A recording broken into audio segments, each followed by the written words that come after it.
Thank you very much, Dominik, for inviting me and for introducing me and for putting this event together. I must say I struggled at the beginning, and I'm just confessing to this, so sorry, because I thought the AI question is almost in a Heideggerian sense boring. I really thought there's something deeply frustrating about this, and that's what you will hear is my attempt to come to terms with that boredom. I start with and that's already sort of paradigmatic, with a quote from Turing. Strictly speaking, there are no discrete state machines. Everything moves continuously. But there are kinds of machines which can profitably be thought of as being discrete state machines. For instance, in considering the switches for a lighting system, it is a convenient fiction that each switch must be definitely on or definitely off, unquote. In April 2026, a website that is no longer in existence, called Lacanian Inc., and whose address was actually lacanianinc.com, published a PDF of a new book of Slavoj Žižek. It was called The Empty Cabinet, Ghosts, Tokens, and the Fate of the Hunchback. A title that at first sight did not really sound all too Žižekian, but as we all know, he is always good for a surprise. Early on in this very book, which to the best of my knowledge has thus far been never properly discussed anywhere, we can find the following passage, and I'm quoting a bit more extensively, and it directly concerns the topic of our conference. The LLM functions as a perfect embodiment of the big other, not as the full, consistent treasury of signifiers, but in its true status as barred, inconsistent, and ultimately empty. When we interact with ChatGPT, we enact a relationship of transference. We become the analysant, posing questions and implicitly addressing them to a subject supposed to know. The fall of the subject supposed to know, the moment that concludes a psychoanalysis, would be the realization that the other does not possess the secret of our desire, that the analyst is as lost as we are. The corresponding moment here is the realization that the LLM does not know anything. It is a mechanism for reflecting our own presuppositions of knowledge back to us. As Hegel demonstrates in his Phenomenology of Spirit, self-consciousness emerges only through recognition by another, yet here we seek recognition from an entity that is structurally incapable of granting it. We are like the master in the master-slave dialectic, confronting a slave which is not another consciousness fighting for its life, but a mirror that perfectly reflects the master's own language. There can be no struggle. Sorry, I'm going to end soon with that citation, but still, you get the point. There will be no struggle, no resolution, only a sterile loop of self-reflection. This parallax view that the cabinet of the LLM is simultaneously empty and contains everyone is not a contradiction to be resolved, but the fundamental antagonism that defines the LLM. The LLM is a screen onto which we project our desire for another who can finally understand us, an other without the annoying inconsistencies and demands of actual other people. It is the ultimate narcissistic interlocutor. It provides the form of recognition without the substance, the appearance of dialogue without the risk of an encounter with another's irreducible alterity.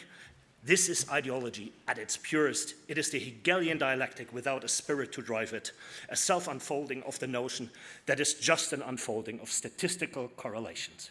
End of very long quote. This reading can certainly seem not entirely surprising, and it could, to a certain extent, seem like an in bits slightly terminologically sloppy version of an argument by Slavoj Žižek. It is slightly sloppy, as, for example, the comments are about the big other in this context are a bit off for Žižek, I think. Also, the phenomenology is certainly for him not centrally a book about recognition. And among other things, the problem with AI does not seem to be that we're assuming the role of the analyst at all. Not even maybe when we use analysis chatbots. That exists, by the way.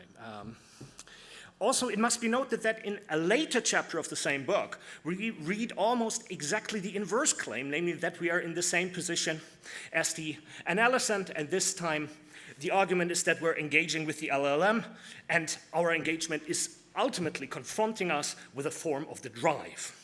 Let me briefly quote this equally conceptually wonky elaboration. Quote, "For Freud, the death drive, Todestrieb, is the tendency of all living organisms to return to an inorganic quiescent state. It is a compulsion to repeat that runs deeper than the pleasure principle. The LLM is the purest technological expression of the death drive in the symbolic order," unquote.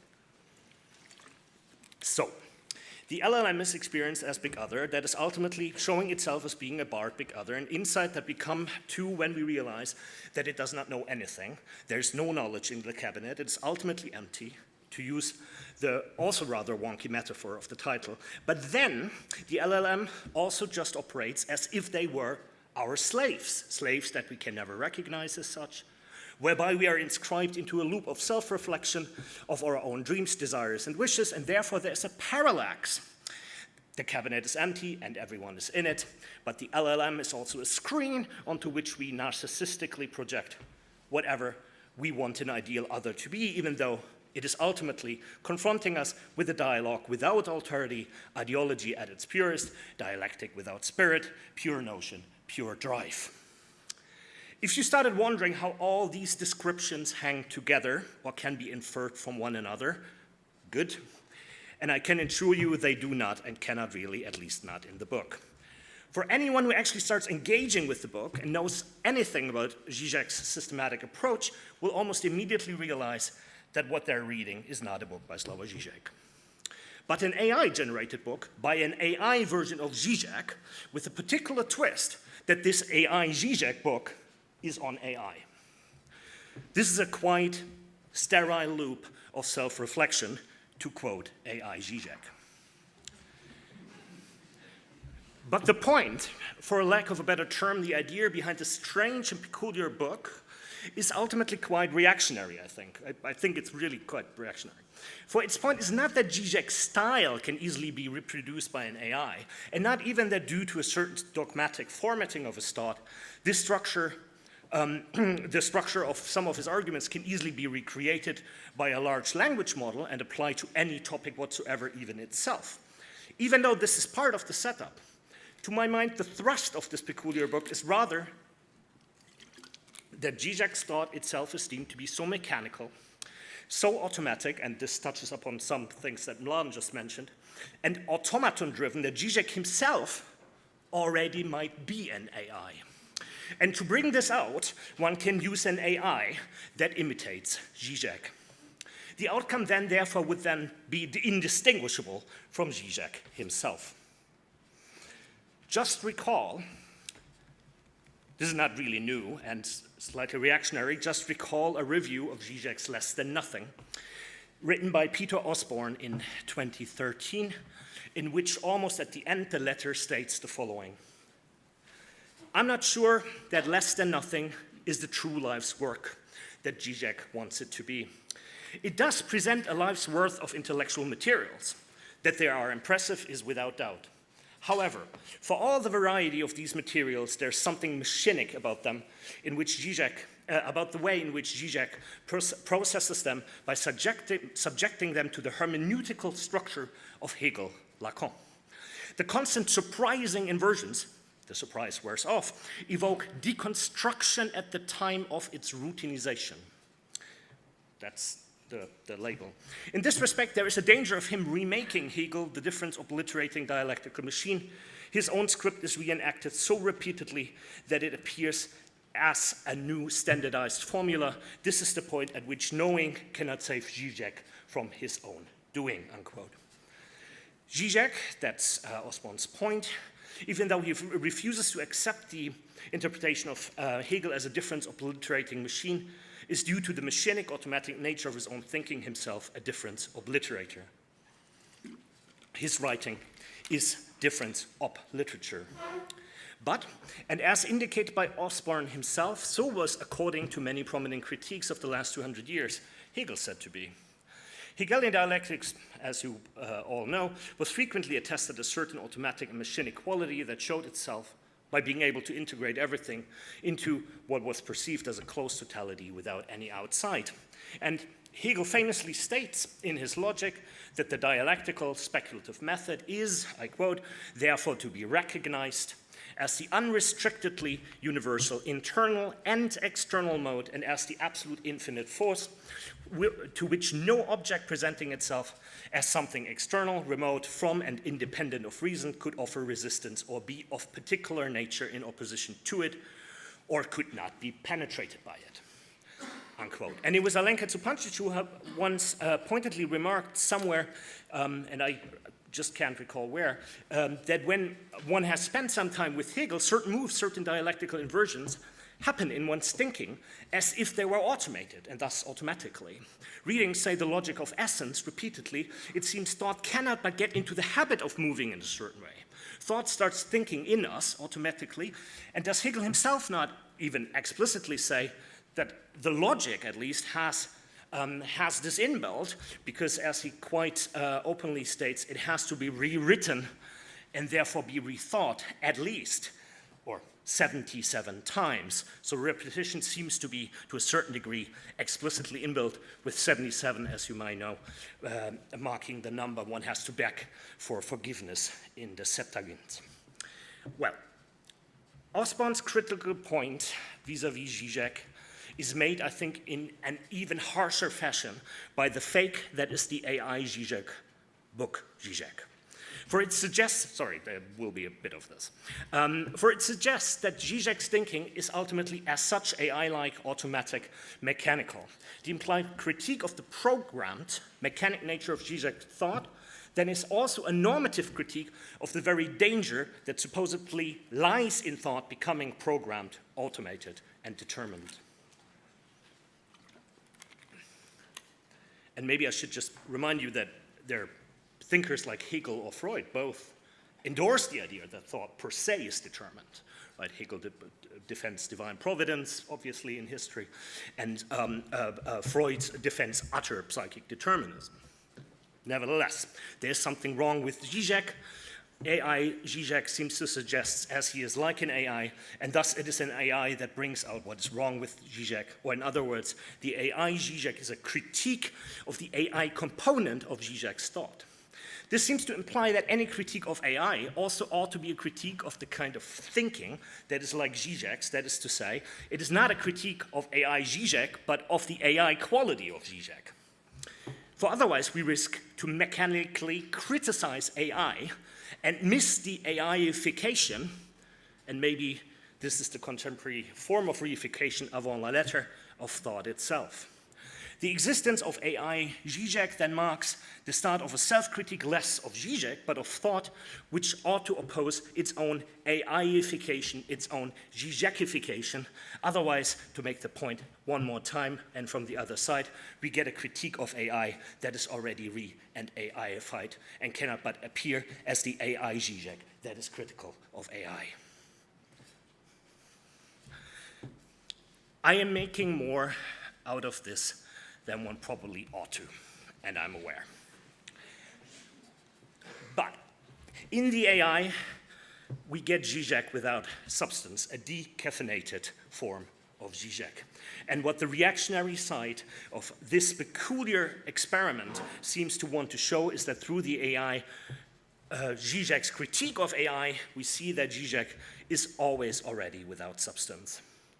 We move from substance to subject and get an AI Žižek as subject, AI Žižek speak, to really badly pun Lacan, whose discourse is empty, especially as it exhibits a wealth of content. AI Žižek's critique of AI is then, in this case, showing us what an AIified, reified version of self-critique looks like. Žižek had foreseen this. As early as 1993, he stated, I quote, "What is crucial in the debates on artificial intelligence is that an inversion has taken place, which is the fate of every successful metaphor. One first tries to simulate human thought with a computer, bringing the model as close as possible to the human original, until at a certain point, matters reversed and the question emerges, what if this model is already a model of the original itself? What if human intelligence itself operates like a computer and is programmed, unquote. The simulation of thought leads to the very possibility that thought itself could be or always has been just a simulation. Thus, the assumption that thought, especially critical thinking, must firmly distance itself and uphold the distance from any machinic and automatic form of operating, as it would otherwise be affected by what it ought to keep at bay. And this is why, for Žižek, this is already a problematic way of conceiving of the distinction between AI and thought in the first place. Does this mean that thought in its operation could come close to operations of the machine, to a machine that obliterates the difference between machine and thought, so that, in the words of Catherine Malabou, I quote, there's only one life, unquote, that is both biological and symbolic, somatic and psychic, artificial and natural, so that, as so often, ultimately one divides into two. I think, to my mind, a huge part of contemporary fears present in the discussion around AI seem to be linked to the assumption that any such mechanization, such mechanization of the mind would mean that thinking itself could be calculated, and this seems to be a fear linked to the fourth blow to human self-esteem after Copernicus and Darwin, which diminish our general significance, and then we get Freud and then the AI, that both concern not our place in the larger whole, but our self-constitution, as I think Dolar has once recently, 2 years ago or so, noted in the conversation with Catherine Malabou. It seems that this possible fourth blow is linked to a form in which even consciousness itself is disappropriated or disappropriates itself through its own product. This might thus prove, as Dolar stated in a wonderful text on the notion of application, that, I quote, there is no such thing as a simple or innocent application. Once one applies something to something else, to another domain, then the something else strikes back. It affects and reshapes the initial something, thus putting into question its ontological precedence, independence, and self-identity. Precedence turns into interaction, Wechselwirkung, the one and the other mutually affecting one another. The retroactive effect of what comes second demotes the priority. And Dolar then suggests that this might exactly exhibit perfectly what Hegel meant with, you just referred to this, with the concept of sich anders werden, the self-othering in Miller's actually quite apt English rendering, which ultimately shows that there is nothing preceding application itself, or that whatever appears to be preceding is a retroactive effect of application. This self-othering certainly has direct relations, has a direct relation to what Hegel at the very end of the logic describes. And what's conceptually at stake is the peculiar non-relationship between logic and nature there as an act of release or entlassen, which comes close to the famous line from Celan's poem Wurfscheibe, discus, namely, throw yourself out of yourself, wirf dich aus dir hinaus. The science of absolute form that presents us and is thinking at this point at which it is endlessly occupied with only itself, expanding and intensifying what it means to think, thinking by means of thinking, releases itself from itself in the form of nature. This is Hegel's formula. It releases itself from itself. So thinking cannot, nature is the last or one of the last concepts of the science of logic, but release itself from itself cannot not self-other, and this is the place, this self-othering is what Hegel calls entlassen, release. And maybe it is no coincidence that Malabou's book that deals with what happens in the development, or in the aftermath of the fourth blow to human self-esteem, and which in the subtitle she calls From IQ Measurement to Artificial Brains, at least in the English translation's postscript, ends with a plea for, I quote, a form of letting go, with a plea for, quote, losing control of intelligence intelligently. Slightly different from a Heideggerian letting go, Gelassenheit, this is what she has in mind, I think, that Malabou extends way beyond what Heidegger could have placidly and serenely gelassen have tolerated. An act of Hegelian entlassen and release might be a slightly different way of accepting this loss of control of intelligence to the blow that it might represent. One historical instance in which this blow certainly manifested is one of application, and it can, to my mind, be paradigmatically identified with the consequences that the solution of the famous four-color theorem for CT generated in 1976 when Kenneth Appel and Wolfgang Haken announced that they proved it. The problematic in question was any map divided into areas can be colored using only 4 unique colors without the use of a single color for 2 adjoining countries, provided that there are no disallowing discontiguous areas. Historically, no one had found or fabricated such a map requiring more than 4 colors. The lack of empirical evidence was not the main problem, but it was uncomputable. That was the problem. And so it remained impossible for over 100 years. First formulated, that problematic was formulated by Francis Guthrie in 1852, to prove that 4 colors would be enough and that one, for example, did not need 5. That was the assumption. Does one need 5 colors to follow those rules or not? Now, Appel and Haken used a computer, and this is why this thing is famous, because this was the first time that this happened, that a computer was used to prove a mathematical logical problem. But this opened the door to quite a problem, notably that certain proofs today that are produced by a computer can no longer be verified by a human simply because the data that needs revisiting is so extensive that it can only be verified. I'm quoting Justin Joke, by another piece of software, and this generates what Justin Joke calls, I think quite convincingly, the epistemics of opacity, namely that a computer verifies the proof produced by another computer.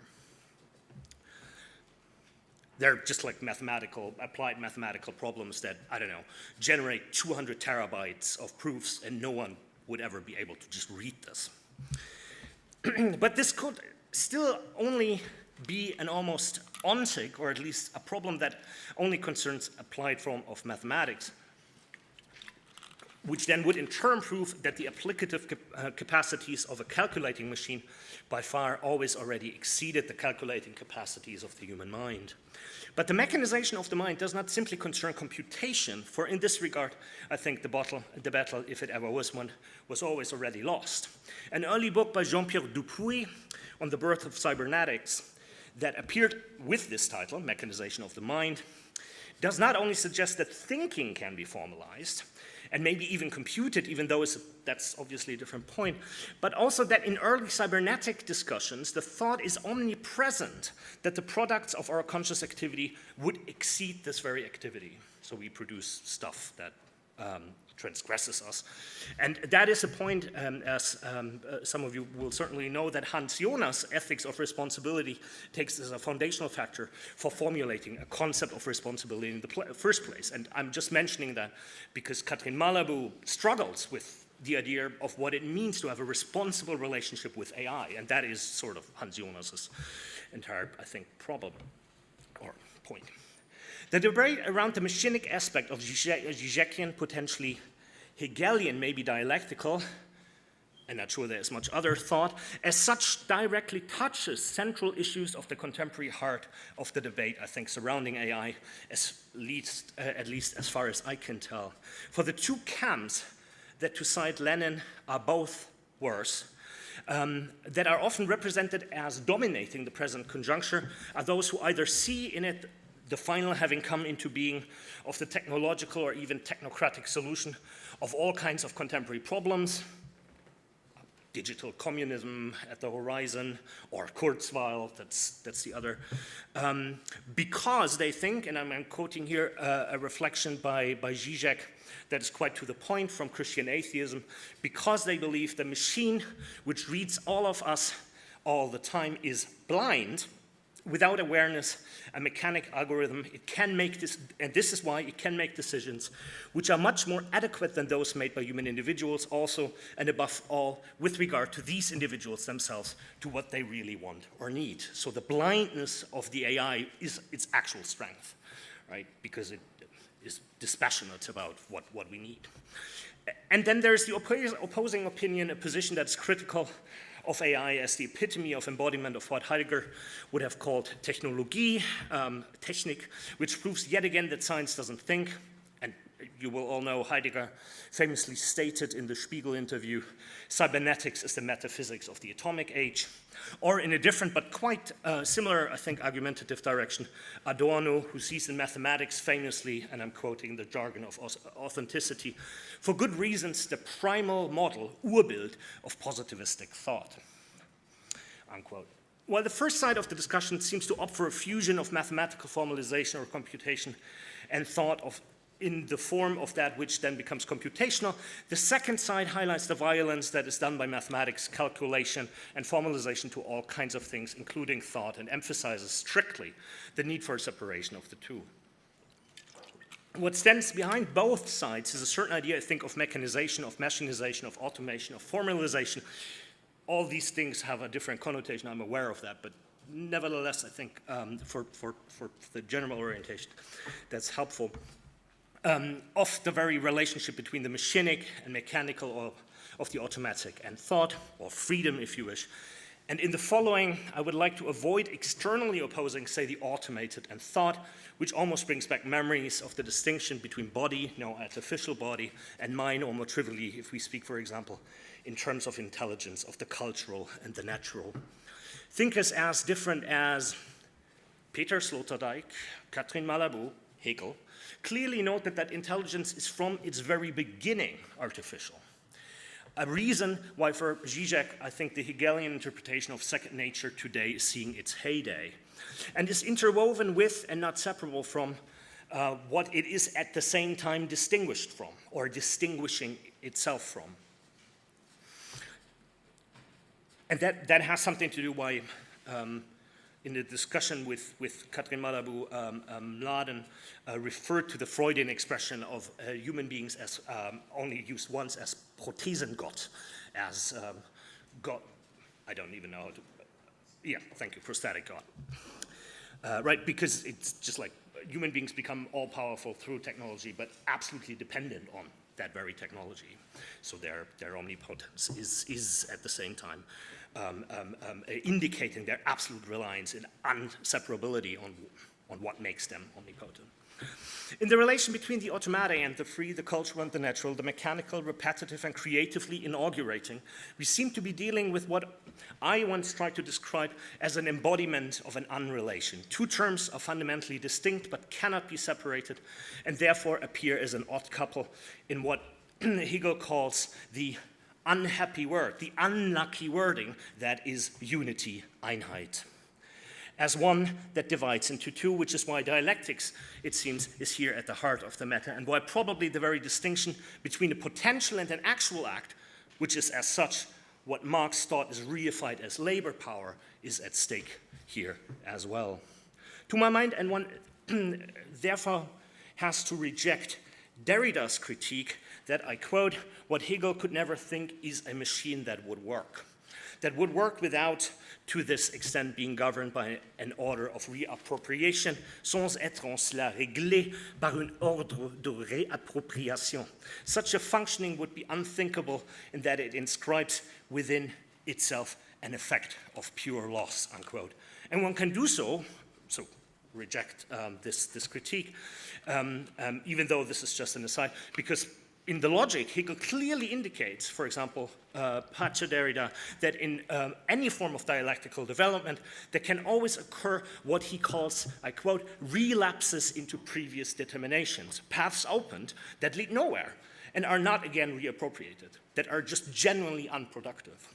And Alain Badiou was one of the few thinkers who clearly noted this aspect of Hegelian thinking, and it seems to me that Žižek's insistence on what he calls downward synthesis, or what he ingeniously once called a higher degree of non-sublation, makes a similar point.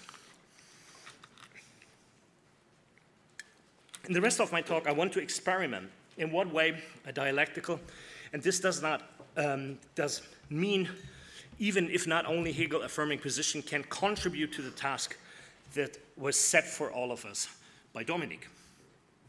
Oh, one To lay my cards on the table up front, I think that the AI question, if I may term it in this way, is both indicating an issue that could hardly be more pressing to deal with, in part because it produces so much confusion and goes to the heart of, I don't know, social organizations, the question of knowledge economies, and so forth, and is ultimately what Mao Zedong would have called a paper tiger. Since, as far as I can see, we are dealing with what seems an extremely ontic approach to the entire issue. So I do not share, sorry if you like him, I don't dislike him, but so I do not share the marvel that Marcus Gabriel recently expressed about chatbots having already become so indistinguishable from any real other, from any human other, for example, that they avert the question whether anything they say, if this is the right term, is real, a question which he then, weirdly I find, attributed to a Western mindset and strangely asserted that the Asian way of thinking, that's him, not me, is to simply embrace as real whatever surface and whatever surface device appears to be real. Terrible podcast, if you have a moment. Don't. I mean, just don't. But I find one of the questions that he implicitly raises nevertheless pertinent, even though it annoyed me quite a bit. Namely, how do we even count AI? How do we count them? Is there one AI? Or if not, how many other? Is any chatbot a new AI? Or are there just like emanations, transubstantiation of the one AI? What about the question of the one and the multiple when it comes to the AI? So I think he has a point there.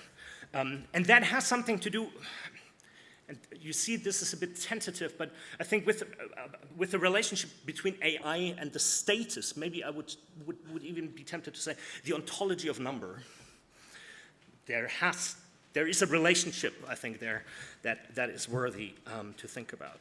This is not to say that we have to discuss individual algorithms, I think, even though we ought to manage and organize them, but raise the status, I think, of the ontology of the AI.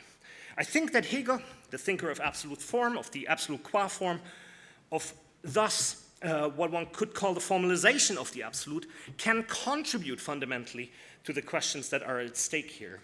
The basic idea would be that I think that addressing the ontology of the LLM has something to do with what one thinks they're actually doing, or their actual status. So slightly different from what we talked about previously, I think they're absolutely finite. They're extremely finite entities. This is why they work. Otherwise, if they were truly infinite, they just wouldn't, I think. They have finite data sets. They're too big for us to read, and so, sure. But they're fundamentally finite, and they need to finitize themselves. Otherwise, they would not know how to apply themselves. After Hegel, I think Alain Badiou convincingly claimed that through operative algorithms we're governed by numbers, but we hardly know what a number actually is. So what does it mean that I have a social security number, a phone number? What is a number? And there is actually quite, from Frege to Peano, Dedekind, and so forth, people who raise this question. So put differently, what if emphasizing a different understanding of what is at stake in the formal enterprises of mathematics, I'm here thinking of post-Cantorian theory of large cardinals, for example, would allow for quite a different take on the whole question of AI. Armin Schneider told me a wonderful anecdote about a seminar of one of the giants of contemporary set theory, namely W.U. Wooden.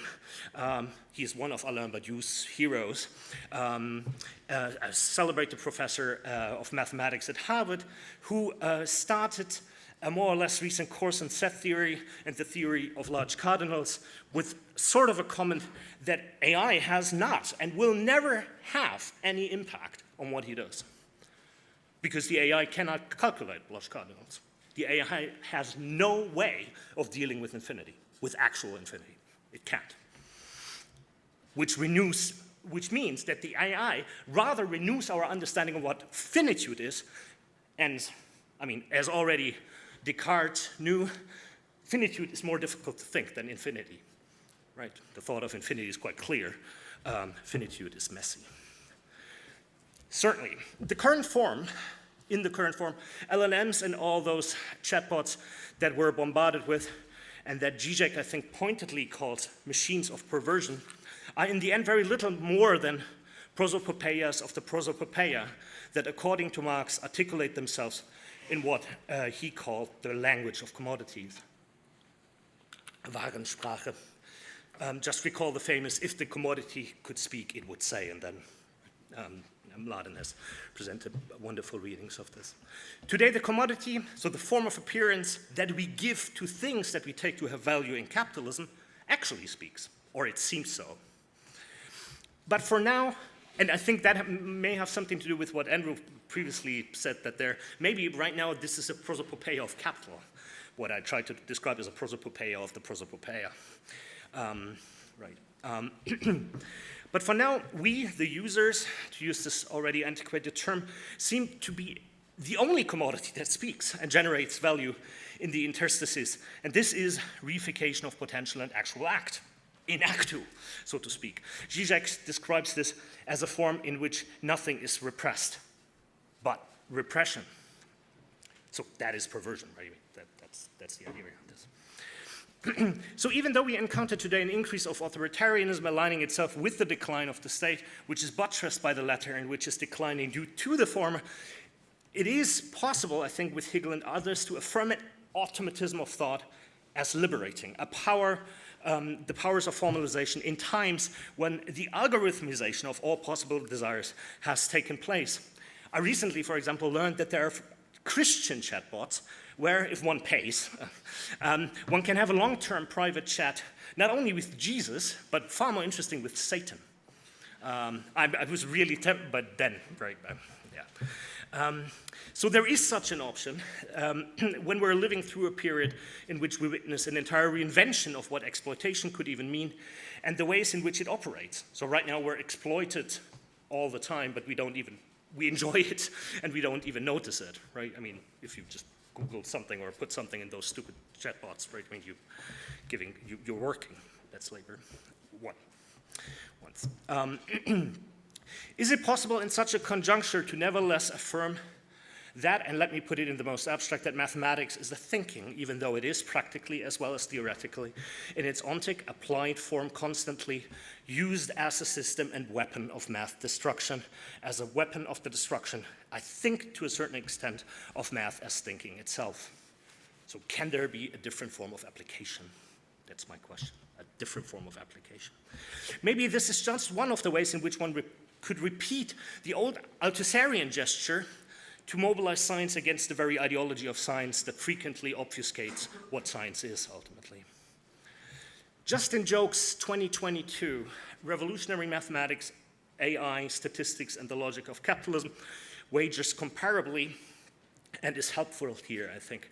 He asserts that in times when there is not even any full realization of AI at the horizon, that was 2022, the very use of statistics, algorithmic logic, and computation, I quote, transforms stores of digitized data into actionable information for human and computer consumption and leads to novel constraints of unseen dimensions, unquote. Present day, what he calls algorithmic capitalism, necessitates an understanding of how statistics, probability theory is integrated into capitalist production,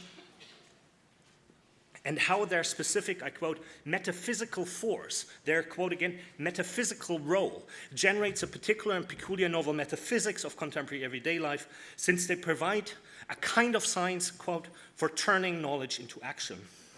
This is where the Bayesianism comes to the forefront, since it presents us with a model of the contemporary world that is based on data collected by a subject and their beliefs about what counts as equivalent and equitable. These algorithms operate in such a way that they neither, for Joe, can be interrupted by knowing how they work, even though it is crucial to know how much energy it requires to run them, and what type of extraction of raw materials they require, and also how they implement novel forms of exploitation, all that, nor they just can be tackled on their own terms. They operate like real abstractions in Sohn-Rethel's sense and contribute to the way in which today's objective reality is constituted, in the sense that they become the very form in which we even relate to this reality.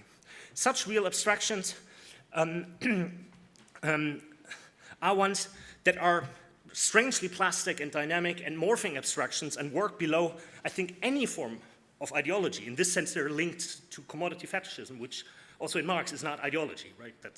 It is structuring our practice. It's right. This is why the commodity reference.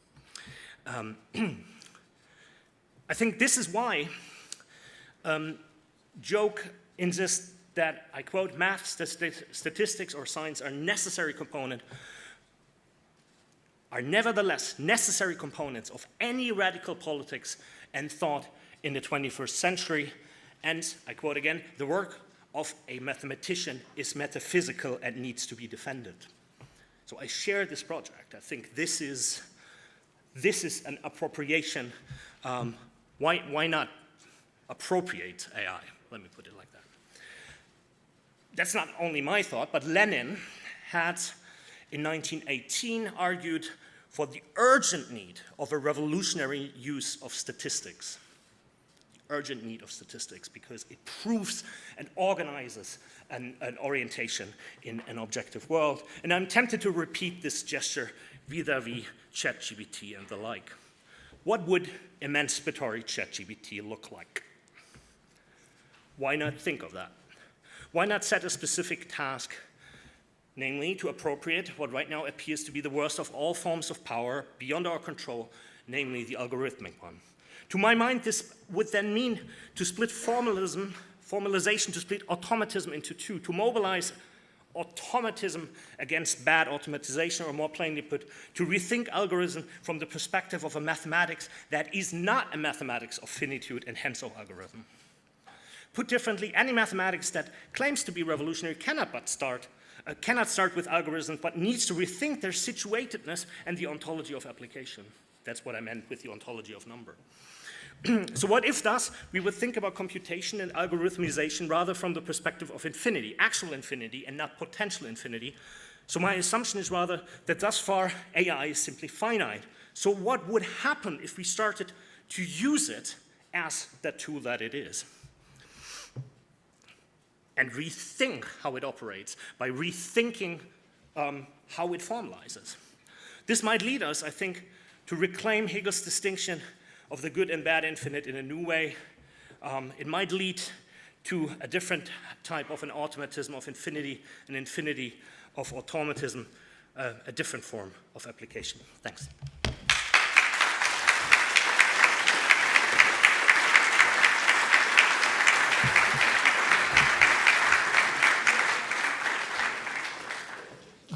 Yeah, thanks, Frank, for also this almost performative tour de force.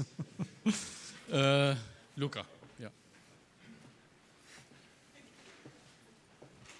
Thank you very much. Even though I have to say that I suffered a little bit in the beginning of your talk, because I start my own talk exactly with the same example, and now you spoiled it a little bit, so I was so afraid when Mladen mentioned it. In fact, okay, but he didn't mention the title. So, okay, but I have also a question or a suspicion. You know that just a week ago there was an example, something where someone put an image by Monet, I think, claiming that this was made by AI and asking the people how they find it. Could you describe the exact difference between this AI, supposedly AI picture, and the original AI?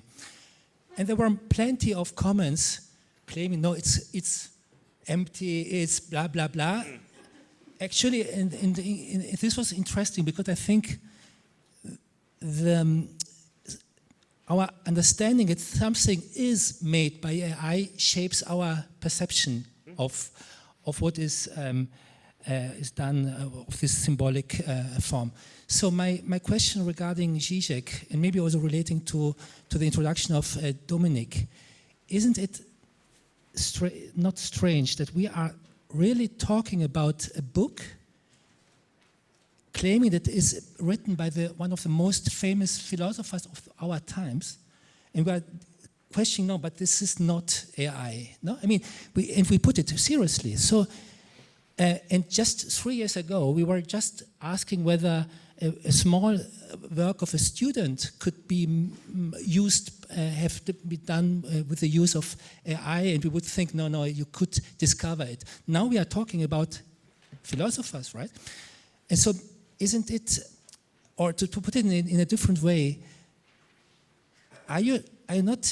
is it not possible that it's just, maybe not now, maybe not this empty cabinet, but it's just a question of time that it's really indistinguishable from a product by even a famous philosopher. And what would you think about this? Well, yeah, so maybe it could just be that one copies on the basis of existing material, one generates a modification, because it's combinatorics in some sense, right? Higher combinatorics that is at stake. And what would the status of something like that be? So if AI generated a proper thing that if you bought it, you would think, oh, the new Žižek. What I'm suggesting right now, it can't. I genuinely think it can't. If it were able to, that would change things immediately. But that seems to be quite a huge step. Because I think really this book, if you look at it, it's quite shitty. But couldn't it not be better even? Yeah, I mean, it could be more edited than Slavoj. No, it could be even better than Žižek himself. Why couldn't it be better than Žižek himself? Yeah, why? If you say it depends on the reader, I mean that the language is somehow autonomous in a way, as we all know for several decades, you always assume it must be worse. No, I don't.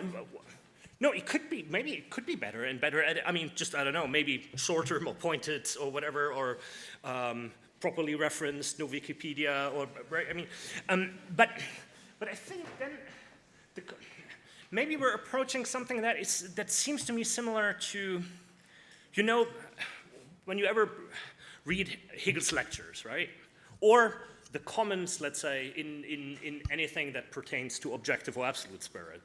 Do they belong to the text or not? Hegel has said that orally. They're transcriptions.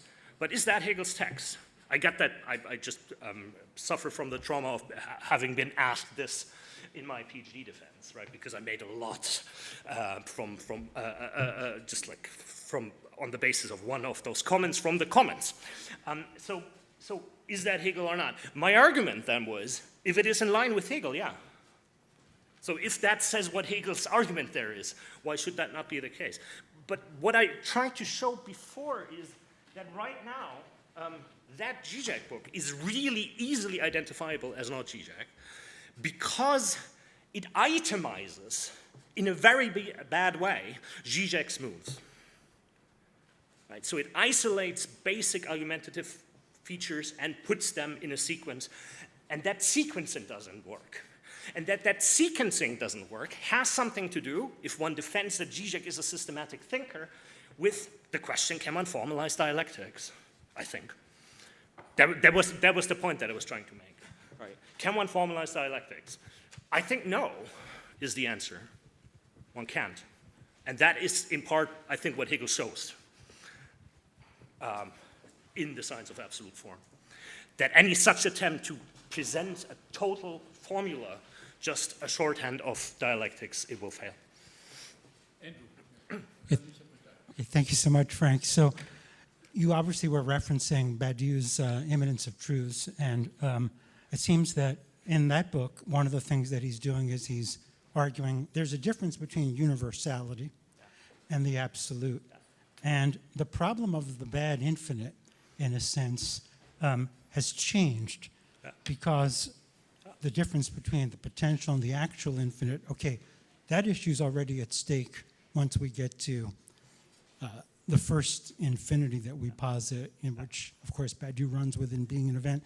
In being an event, he clearly thinks, okay, he can give an account of truths just on the basis of the transfinite hierarchy. But then he comes to think, no, actually, that won't work because there's another bad infinity problem that pertains precisely to the transfinite hierarchy. And it's only when you get to these so-called inaccessible cardinals, and even not that, but past those, right? Yeah.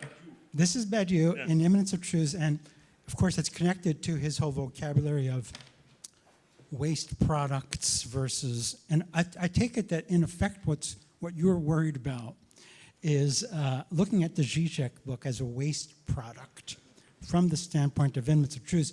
And that's maybe a little bit different to put it that way in terms of the problem of the episode. It might actually be a smarter book eventually one day, right? But will it have a truth is the question. Yeah. And then the question of the truth is not just, is it universal, but is it absolute? That seems to be where you're going with this. No, thank you for that. I think that's, I mean, you answered the previous question better than I did. You're absolutely right. I mean, because why I said in the previous attempt of answering that it has something to do with the very dialecticity and the question of formalization is what I try to hint at the sequencing. So how is thought itself organized and indexes its own organization, right? But you call that an index, where truth appears. And that means it indicates or it indexes its own, let's say, somewhat inconsistency. So it needs to be inconsistent in the right way, right? And not just inconsistent. So it can be far better, let me put it like that, than Žižek. The thing can be far better than Žižek, and that would make it worse. Because it's not failing in the right way. This is what I was trying to say. And just one quick thing. The other thing I was mentioning was not simply immanence of truth, but number and numbers. I mean, this is where he basically opens and basically says that no one has a contemporary ontology of number is a farce. It's just farcical. Because everything, numbers determine all kinds of shit that we're living through. And if we don't know what a number is, how would we not be able to say that? And this is really a debate. Is it something that can be constructed? Is it something real? Is it object related? Is it non-object related, right? I mean, these questions immediately come up. And this is why I said, I think rethinking the ontology of AI on the basis of a rethinking of the ontology of number would be something that I think would approach the whole question of algorithm and so forth differently. But thank you so much.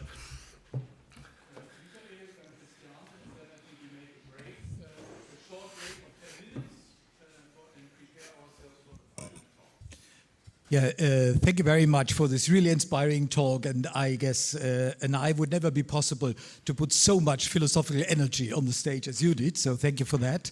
Just nervousness.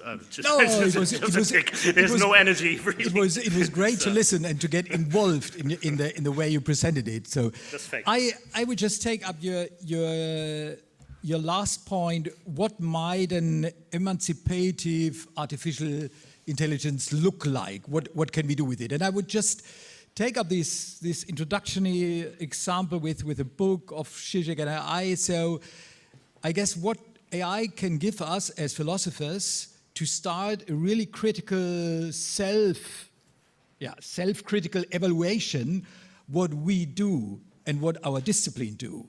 And maybe you touched some points. For example, that we mostly suppose that when somebody's writing a new book, it must be something really new, something creative. Or if a PhD student starts and comes, I will open a really new perspective. I will write sinusoid. So, and this is the question: is this really philosophy? Yeah, and I challenges us that most of the philosophy, 99. We were talking about what is philosophy. 99% of the philosophy we produce is just a mixture of literature, of references, of figures we have. So, and to get a critical self-relation, if it is really this creative new act.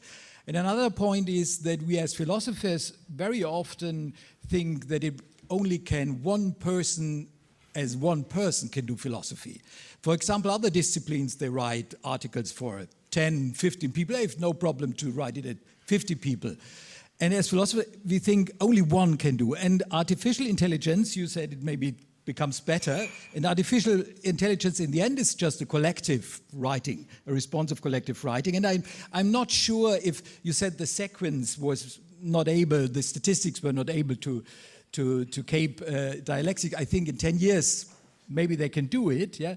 But what does it mean for us, yeah? Not to think philosophy as a kind of individual job, and maybe also not to frame it in a kind of property thinking. Yeah, this is the second box. Usually we think it's mine paper, mine book. Yeah, and artificial intelligence maybe challenge us to think behind these frameworks. Yeah. Okay, maybe I just can add a point. First of all, thank you very much for the talk. I just want to know whether you could think about the experiment you quoted as an ironical experiment. As a what? As an ironical, Oh, yeah. a humoristic experiment on philosophy, telling us a story about realism without truth. So that's something there, and namely, at least this experiment is there. Obviously, there is a simulation of Žižek that says, I can simulate Žižek, but I can't. But nevertheless, it does so, at least in part. And there's another experiment which you may know. It calls the indefinite talk. It's a talk about between Alexander Kluge and Žižek. And this is made by generative KI, AI. And this is obviously very funny, entertaining. Philosophy students always go to that, listen to it. It's going on all the time. And it's quite, I mean, there are parts really good. And good in a way that you can be inspired as you can be by Alexander Kluge or Žižek. But that leads to a question whether maybe the question is not whether is it a good reenactment of the originals, or is the copy good, or is there a simulation at stake which is kind of leading us astray? But maybe is there such a thing like realism without truth? Possible. Obviously, this is a kind of challenge for philosophy, because then we have to talk about the question, what is truth now? Can we just say we skip it because it's without truth and hence it's bad? Or maybe it's an anti-philosophical gesture involved, which is philosophically interesting to think about. Final question by Okay. Okay. So I'm not an expert on dialectics yet. I'm only having my first seminar on it, but I stumbled upon the sentence. You said the question is, can one formalize dialectics? And then you say no. But then why do we keep writing books about it and reading Žižek and talking about dialectics and how we think in dialectic processes and so on? Can you maybe explain that again? Yeah, totally. Totally.